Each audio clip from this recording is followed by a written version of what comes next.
कालच आमचे आपण ज्याला आदिवासी वादळ बोलतो ते आदरणीय देवराम लांडे साहेब आमच्या बोरांडे गावाला आले. त्या ठिकाणी तहसीलदार अभिजित देशमुख यांच्याशी भरपूर अशी चर्चा केली.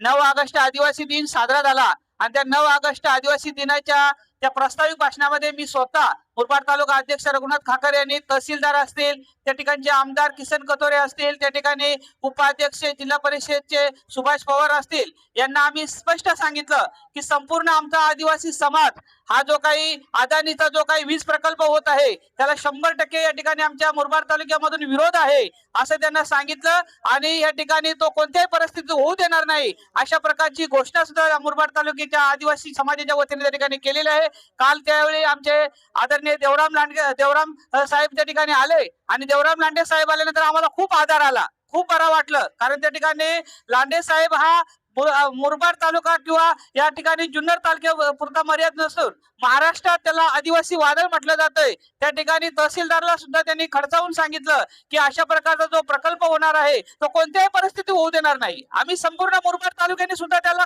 ठणून असा विरोध केलेला आहे आणि आज या सुरज दादाला सलाम करावा